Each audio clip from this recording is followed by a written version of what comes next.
Hello everyone, welcome to my channel Race to Power by Suman Sindwani.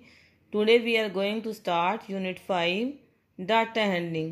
तो बेटा आपने data handling का chapter 6 class में पढ़ा था। इसी नेम से हमने चैप्टर 7th क्लास में भी पढ़ा था और इसी नेम से चैप्टर हमने 8th क्लास में भी पढ़ना है और 9th क्लास में भी डाटा हैंडलिंग का चैप्टर आता है और 10th क्लास में भी आता है। तो सभी क्लासेस में डाटा हैंडलिंग के सेम नेम से जो चैप्टर आता है उन सब में टॉपिक्स अलग अलग होते हैं। जैसे सिक्स क्लास से पहले 5th क्लास में डाटा हैंडलिंग था, तो सिर्फ हमें बार ग्राफ या पिक्टोग्राफ पढ़ने सिखाए थे उस क्लास में।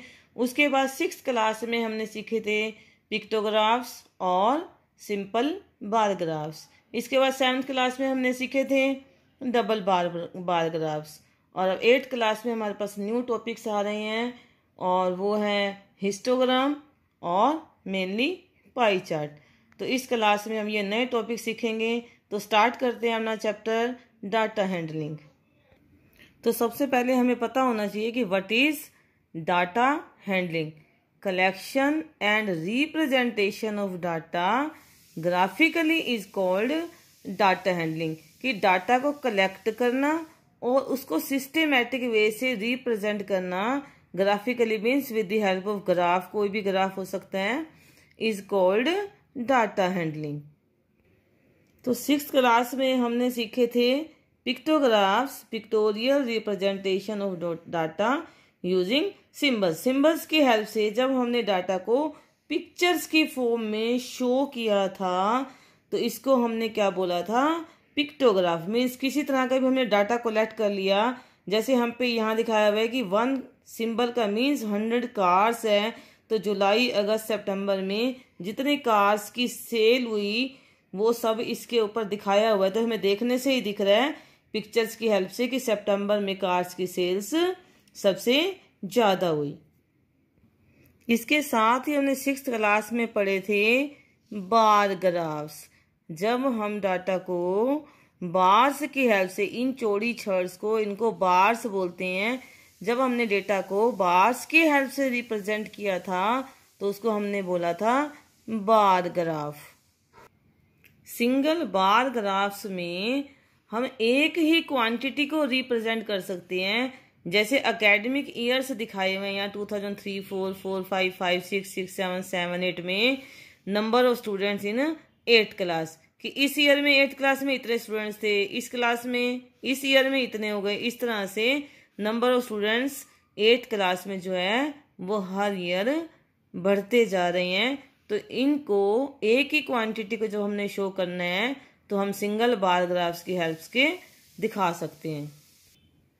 इसके बाद 7th क्लास में हमने पढ़े double bar graph. Double bar graph में हम एक ही डेटा की 2 चीजें दिखा सकते हैं। जैसे सब्जेक्ट्स है हमारे पास मैथ, साइंस, एसएस, इंग्लिश और हिंदी। तो एक स्टूडेंट्स के मार्क्स हमने 2 बार शो किए हैं। देखो उसके मार्क्स हमने यहाँ भी शो किए हैं, यहाँ भी शो किए हैं मैथ्स में। तो उसके जो ये मार्क्स हैं ये फर्स्ट और सेकंड सेमेस्टर के मार्क्स हैं। कि फर्स्ट सेमेस्टर में मैथ्स में उसके 30 मार्क्स आए थे, लेकिन सेकंड सेमेस्टर में मार्क्स उसके इंक्रीज हो गए, 60 हो गए। तो इसी तरह से एक ही स्टूडेंट के 2 सेमेस्टर्स के मार्क्स हमने डबल बार ग्राफ की हेल्प से शो कर दिए। देखो जिससे हमें कंपैरिजन करने में कितनी इजी रहा। देखने से ही दिख रहा है कि कौन से सब्जेक्ट में बच्चे की ग्रोथ ज्यादा हो रही। जैसे मैथ्स में इतने मार्क्स से 30 और सीधे 60 पे पहुंच गए। एसएस में कोई ज्यादा प्रोग्रेस नहीं हुई, साइंस में भी नहीं हुई। जबकि इंग्लिश में हम देख सकते हैं कि उसके मार्क्स पहले से भी कम हो गए हैं और हिंदी में मार्क्स लगभग इक्वल ही रहे हैं। तो जब हम डबल सेट ऑफ डेटा को रिप्रेजेंट करते हैं तो तब हमारे डबल बार ग्राफ्स बनते हैं, जो कि हम 7th क्लास में पढ़ चुके हैं। और अब 8th क्लास में हम पढ़ेंगे हिस्टोग्राम्स। तो हिस्टोग्राम पढ़ने से पहले हम ये देख लेते हैं ऑर्गेनाइजिंग डाटा, क्योंकि डाटा को ऑर्गेनाइज करते कैसे हैं। तो सबसे पहले हमारे पास होता है रो डाटा। तो रो डेटा क्या होता है, जैसे हमारी क्लास में टेस्ट हुआ और मैम ने लिस्ट बनाई कि रोल नंबर 1 के इतने मार्क्स आए, 2 के, 3 के, 4 के, 5 के इतने मार्क्स आए, तो दैट डाटा इज रो। जो सबसे पहले कलेक्ट किया जाता है वो रो डाटा होता है। तो उस लिस्ट को देख के हमें ये समझ में नहीं आता कि कितने बच्चों के कितने मार्क्स आए, कि सबसे ज़्यादा मार्क्स कितने बच्चों के आए, कितने बच्चों के कम मार्क्स आए।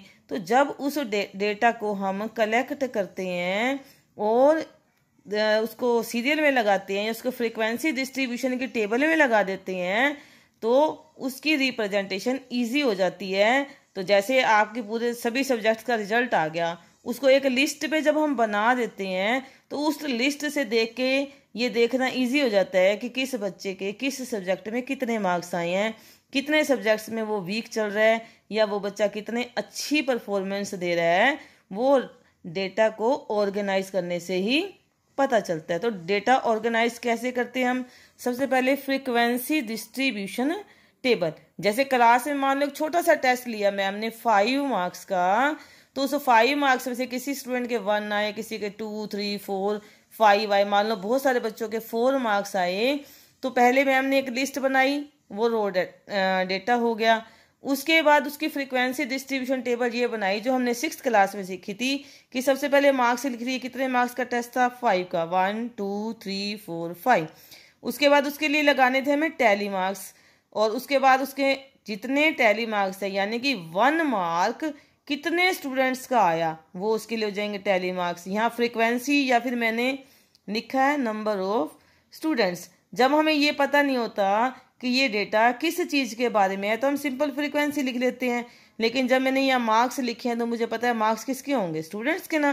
तो यहाँ पे हम क्या लिख लेंगे? Number of students. तो इन दो चीज़ों में से एक चीज़ लिखी जाती है। मान लो 1 मार्क्स क्लास में आ गए 5 स्टूडेंट्स के, तो 5 स्टूडेंट्स के लिए आपने टैली मार्क्स लगा दिया यहाँ पे 5 का, ये 5 का आपने ग्रुप बना दिया। मान लो 2 स्टूडेंट्स आए हैं क्लास में, 2 मार्क्स आए हैं 4 स्टूडेंट्स के, तो आपने यहाँ पे 4 टैली मार्क्स लगा दिए। इस तरह मान लो जो 3 मार्क्स हैं वो 10 स्टूडेंट्स के आगे क्लास में, तो आपने 10 यहाँ पे टैली मार्क्स लगा दिए। ये एक 5 का ग्रुप बना दिया और एक 5 का और ग्रुप बना दिया। इसी तरह से 4 मार्क्स जो है बहुत सारे स्टूडेंट्स के आए, मान लो 12 स्टूडेंट्स के 4 मार्क्स आ गए, तो आपने देखा 12 के लिए आपने यहाँ पे बना दिया टैली मार्क्स 10 और ये 2 12। मान लो 35 स्टूडेंट्स थे और ओनली 4 स्टूडेंट्स जो क्लास में बचे हैं, 5 और 4 9, 19, 31 और ये 4, 35 स्टूडेंट्स थे जिसमें से 4 स्टूडेंट बचे, उनके 5 आउट ऑफ 5 मार्क्स आए हैं, तो उन 4 स्टूडेंट्स के लिए हमने टैली मार्क्स लगा दिए। और इस तरह से हमने टैली मार्क्स की टेबल बनाने से हमें देखने से ही पता चल रहा है कि 3 मार्क्स 10 स्टूडेंट्स के आए हैं और सबसे ज़्यादा बच्चों के 12 स्टूडेंट्स के 4 मार्क्स आए हैं। तो इस तरह से हमने इस डेटा को फ्रीक्वेंसी डिस्ट्रीब्यूशन की टेबल में ऑर्गेनाइज कर लिया। इसके बाद नेक्स्ट जो है grouped frequency distribution table, main word यहाँ आ रहा है ग्रुप्ड फ्रीक्वेंसी डिस्ट्रीब्यूशन टेबल। तो ग्रुप कब बनते हैं? जब हमारे पास डेटा बहुत बड़ा होता है। जैसे क्लास में अब 50 मार्क्स का टेस्ट हो तो हम यहाँ मार्क्स की लाइन में 50 तक नंबर तो नहीं लिख सकते ना। तो जब इतना बड़ा डेटा हमारे पास आ जाता है तो तब हमें उसको अरेंज करने के लिए, उसकी डिस्ट्रीब्यूशन टेबल बनाने के लिए ग्रुप्ड फ्रीक्वेंसी डिस्ट्रीब्यूशन टेबल बनानी पड़ती है। मीन्स हम एक एक मार्क्स अलग नहीं दिखाएंगे, मार्क्स के ग्रुप बना लेंगे। जैसे 50 मार्क्स का टेस्ट है तो हम ग्रुप बना लेंगे 0 to 10 कितने बच्चों के मार्क्स आए, 10 से 20 कितने बच्चों के मार्क्स आए, 20 से 30, 30 से 40, 40 to 50। तो इस तरह से ग्रुप्स बना के जो हम डेटा को रिप्रेजेंट करते हैं वो ग्रुप्ड फ्रीक्वेंसी डिस्ट्रीब्यूशन टेबल बनती है। जैसे देखो क्लास में 50 मार्क्स का टेस्ट हुआ तो हमने एक ग्रुप बना लिया 0 to 10, 20, 30, 40 और 50 और 50 से 60, ये हमने ग्रुप्स बना लिए। और इसी तरह से जो टैली मार्क्स की टेबल हमने बनाई है उसको ग्रुप्ड फ्रीक्वेंसी डिस्ट्रीब्यूशन टेबल बोलते हैं। और ग्रुप्ड फ्रीक्वेंसी डिस्ट्रीब्यूशन टेबल से ही हमारे पास हिस्टोग्राम बनते हैं। हिस्टोग्राम सिर्फ उसी टेबल से बनते हैं जिसमें हमारे पास continuous grouped frequency distribution table होती है। ऐसी जैसे 0 से 10 और फिर से 10 आ गया, 10 to 20, 20 to 30, 30 to 40, ये नंबर रिपीट हो रहे हैं। देखो 10 यहाँ रिपीट हो गया, 20, 30, 40, तो ये रिपीट हो गए। तो जब हम ग्रुप बनाएंगे और मार्क्स टैली करेंगे, अब मान लो किसी बच्चे के 9 मार्क्स आए तो वो इस ग्रुप में आ गया, 8 मार्क्स आए तो इस ग्रुप में आ गया, किसी के 11 मार्क्स आए तो वो बच्चा इस ग्रुप में आ गया। लेकिन मान लो किसी बच्चे के 10 मार्क्स आए हैं तो वो कौन से ग्रुप में, हम टैली लगाएंगे उसकी। तो ये जो 10 मार्क्स हैं ये हर एक ग्रुप में, इन सभी ग्रुप्स को हम बोलते हैं क्लास। और इन क्लासेस में ये क्लास की होती है लोअर लिमिट, ये अपर लिमिट। जो छोटा नंबर होता है वो हर एक क्लास की लोअर लिमिट और बड़ा नंबर हर एक क्लास की अपर लिमिट कहा जाता है। तो जो नंबर होता है, जैसे नंबर 10 है, तो जहाँ इसकी लोअर लिमिट है उस ग्रुप में जाएगा। मीन्स जिस स्टूडेंट के 10 मार्क्स आ गए उसको हम 0 से 10 में नहीं लगाएंगे, कहाँ लगाएंगे, 10 to 20 वाले ग्रुप में उसका टैली मार्क्स लगेगा। ऐसे जिसके 20 मार्क्स आ गए तो 20 की लोअर लिमिट यहाँ पे है, यहाँ 20 अपर लिमिट में है, यहाँ 20 लोअर लिमिट में है, तो कहाँ पे लिखा जाएगा 20, इस ग्रुप में। जिस बच्चे के 20 मार्क्स आ गए वो इस ग्रुप में आ जाएगा। इसी तरह जिसके 30 मार्क्स आ गए वो बच्चा इस ग्रुप में टैली उसका लगाया जाएगा। तो ये सभी क्लासेज है जिसकी लोअर लिमिट और अपर लिमिट होती है। तो इसी तरह से मान लो किसी बच्चे के 50 मार्क्स आ गए तो वो स्टूडेंट कहाँ जाएगा, 50 से 60 वाले इस ग्रुप में जाएगा। इसलिए चाहे हमारा टेस्ट 50 मार्क्स का था तो हमने हमारे टेबल को 40 से 50 पे फिनिश नहीं किया, क्योंकि अगर किसी बच्चे के फुल मार्क्स आएंगे 50 आउट ऑफ 50 तो उसका टैली मार्क्स कहाँ लगेगा, 50 से 60 के क्लास ग्रुप में लगेगा। इसलिए हमें ये 50 से 60 का ग्रुप भी बनाना पड़ा है। तो इन सबको हम क्लास इंटरवल्स भी बोलते हैं या फिर क्लास भी बोलते हैं। और ग्रुप्स बनाते वक्त हम इस चीज़ का ध्यान रखते हैं कि ग्रुप बहुत ज़्यादा ना बन जाएं और बहुत कम भी ना बने। जैसे 50 मार्क्स का टेस्ट है तो हमने 10 मार्क्स के ग्रुप बना दिए और ये हमारे पास 6 ग्रुप्स बन गए। अगर हम 0 to 5, 5 to 10, 10 to 15 बनाने लगते तो हमारे पास बहुत सारे 12 ग्रुप्स बन जाते और वो बहुत ज़्यादा हो जाते। तो ग्रुप्स बनाते वक्त इस चीज़ का ध्यान देना होता है कि आपको ग्रुप्स कैसे लेने हैं। मान लो 20 मार्क्स का टेस्ट था तो आप 5 ग्रुप्स बना सकते हैं, 0 to 5, 5 to 10, 10 to 15, 15 to 20 and 20 to 25। और सभी क्लासेस का साइज हम सेम रखते हैं। साइज मीन जैसे इन क्लासेस का साइज क्या है, 10, 0 to 10, 10 का डिफरेंस है, 10 to 20, 10 का डिफरेंस है। इसी तरह से सभी क्लासेस में 10 का डिफरेंस है, जिसको हम क्लास साइज बोलते हैं। और क्लास साइज हम हमेशा इक्वल रखते हैं। और क्लास साइज निकालने का हमारे पास फॉर्मूला है upper limit minus lower limit. जैसे 0 to 10 की क्लास है तो 10 माइनस 0 10 आ जाएगा। मान लो क्लास 20 to 30 है तो 30 माइनस 20 10 आ जाएगा। तो क्लास साइज को हम विड्थ ऑफ द क्लास भी बोलते हैं या क्लास विड्थ भी कहते हैं। नेक्स्ट है इसमें क्लास मार्क निकालना। क्लास मार्क कैसे निकालते हैं, तो हर एक क्लास की lower limit plus upper limit upon में 2 कर देते हैं तो हमारे पास क्या आ जाता है, क्लास मार्क। मान लो हमारे पास क्लास है 20 to 30 तो इसका क्लास मार्क क्या होएगा, लोअर लिमिट है हमारे पास 20, अपर लिमिट क्या है 30, तो 20 प्लस 30 अपॉन में 2, दिस इज 50 अपॉन 2, 25।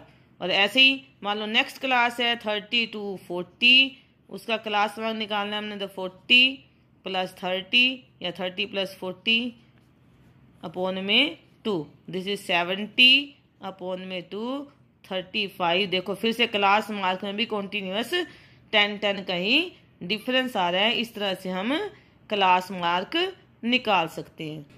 तो जब इस तरह की टेबल हमारे पास ग्रुप टू फ्रीक्वेंसी की होती है तो हिस्टोग्राम बनाए जाते हैं। तो हिस्टोग्राम बनते कैसे, ग्रुप्स किसके हैं, ये मार्क्स के।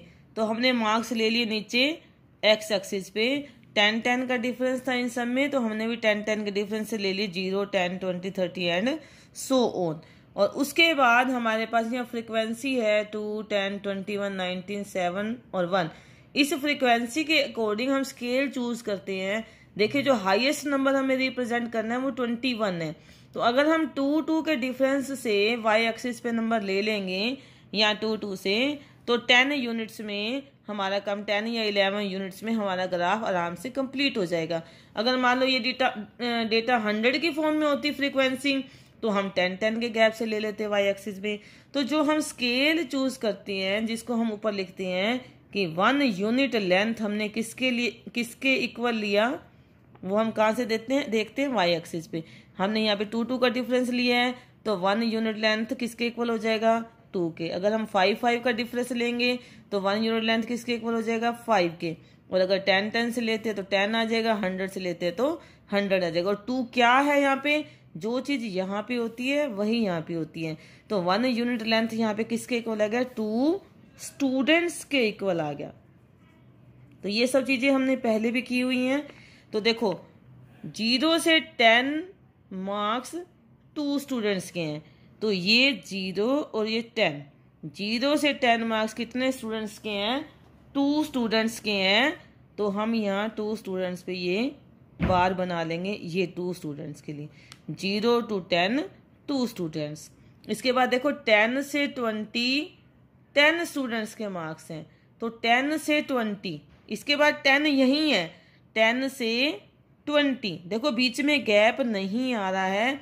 जो हमने सिंपल बार ग्राफ बनाए थे उसमें हमने 1 यूनिट में बार बनाया था और 1 यूनिट छोड़ दिया था। तो अब 10 से 20 यहीं का यहीं बनेगा, तो बीच में बार हम नहीं छोड़ सकते। तो 10 से 20 के लिए हमने रिप्रेजेंट करनी है 10, तो 10 to 20 के लिए 10, ये लाइन यहाँ तक पहले जा रही है 10 तक, इसको और आगे हम स्केल से एक्सटेंड कर देंगे और ये इसको ऐसे बना देंगे। तो ये 10 से 20 के लिए हमारा बार बन जाएगा जिसकी फ्रीक्वेंसी कितनी है 10, या फ्रीक्वेंसी थी 2। इसी तरह से नेक्स्ट है हमारे पास 20 to 30 जिसके लिए हमने रिप्रेजेंट करना है फ्रीक्वेंसी 21 को। और देखो ये हमने 18 तक बनाया है तो इसको थोड़ी आगे कर लेंगे 20 और 22 आगे तक चला जाएगा। तो इसी तरह से 20 to 30, 20 यहाँ से स्टार्ट हो रहा है देखो 20 to 30, तो 20 से 30 तक आपने कहाँ जाना है, तो इसी लाइन को हम आगे एक्सटेंड कर लेंगे कहाँ तक 21 तक, इसको हम आगे और एक्सटेंड कर लेंगे। और ये 20 से 30 तक इसको हम स्केल से ज्वाइन कर देंगे ये। तो ऊपर इसकी फ्रीक्वेंसी 21 थी, 21 लिख देंगे। इसी तरह से हमारे पास नेक्स्ट है 30 to 40 के लिए 19। तो देखो 30 से 40 के लिए ये 30 वाली लाइन 21 तक लगी और हमें चाहिए 19 तक। ये देखो 18 और 20 के बीच में यहाँ 19 है ये, तो हम यहाँ लाइन लगा लेंगे और इसको यूं नीचे मिला लेंगे। तो ये जो हमारा बनेगा 30 to 40 का बार जिसकी फ्रीक्वेंसी क्या होगी 19। और नेक्स्ट हमारे पास 40 to 50 के लिए हमें शो करना है फ्रीक्वेंसी सिर्फ 7। तो ये 40 से 50 है और 7 आएगा 6 और 8 के बीच में। तो इसकी सीधे में हम देखो यूं लाइन लगाएंगे, लाइन इधर की लाइन पहले लगी हुई है और हमने इसको ज्वाइन करके यूं लगा देना है। इसी तरह से लास्ट हमारे पास बचा है 50 to 60 के लिए 1। तो 50 से 60 1, ये इतना सा हमारे पास ये बन जाएगा, ये 1 और ये 7। तो इस तरह से जो हम डेटा को रिप्रेजेंट करते हैं ग्रुप्ड फ्रीक्वेंसी डिस्ट्रीब्यूशन के टेबल से, और बार्स के बीच में जब कोई स्पेस नहीं आता है तो इन बार्स को हम बोलते हैं हिस्टोग्राम्स। तो इस तरह से जिस बुक में जितने भी हिस्टोग्राम्स दिए हुए हैं वो हम बना सकते हैं। इसके बाद नेक्स्ट टॉपिक है हमारे पास पाई चार्ट, वो हम अपनी नेक्स्ट वीडियो में करेंगे। Thank you.